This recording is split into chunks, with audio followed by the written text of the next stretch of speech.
তুফান, খুব ভয় পাইছি রে।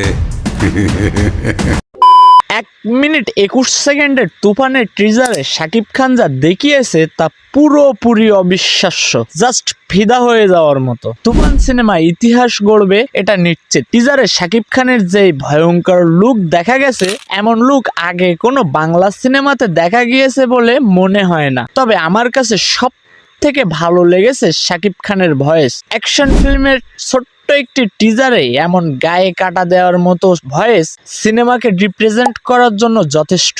শাকিব খান যেভাবে ডায়লগ ডেলিভারি করেছেন তা পুরো সিনেমাতে অব্যাহত থাকলে বিশ্বাস করেন তুফানই হবে সর্বকালের সেরা সিনেমা। টিজারে শাকিব খানকে একজন সন্ত্রাসী গ্যাংস্টার লিডার হিসেবে দেখা গেছে। কদিন আগে রিউমার উঠেছিল যে তুফান শীর্ষ সন্ত্রাসী সুব্রত বাইনের জীবনী নিয়ে নির্মিত হচ্ছে।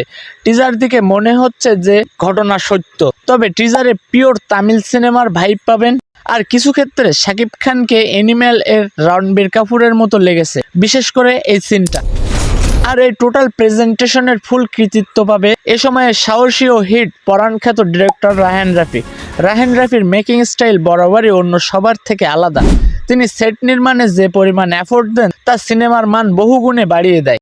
গত 25শে ফেব্রুয়ারি ভারতের রামোজি ফিল্ম সিটিতে শুরু হয়েছিল সিনেমাটির দৃশ্য ধারণ। জানা গিয়েছিল প্রায় 2 মাস ধরে তৈরি করা হয়েছে তুফান সিনেমার বিশাল 4টি সেট, এবং এই 2 মাসে প্রায় প্রতিদিন 100 জন শ্রমিক সেট নির্মাণে কাজ করেছেন। 90 দশকের বাড়িঘর, গাড়ি ও অন্যান্য স্থাপনায় সাজানো হয়েছে এই সেটগুলো। 90-এর দশকের বড় বড় 3টি শহর এবং সেখানে ঘটে যাওয়া নানা ঘটনা নিয়েই তৈরি হচ্ছে সিনেমাটি। তুফান সিনেমাটিতে অনেক বড় বড় মেগাস্টার থাকলেও টিজারে ফোকাস করা হয়েছে শাকিব খান ও চঞ্চল চৌধুরীকে।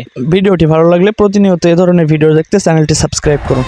পূর্বের কথা মোতাবেক এখন থেকে পুরো দেশকে তুফানের হাতে তুলিয়া দেব। সে যা চাইবে পাইবে, যা করিতে চাইবে করিবে।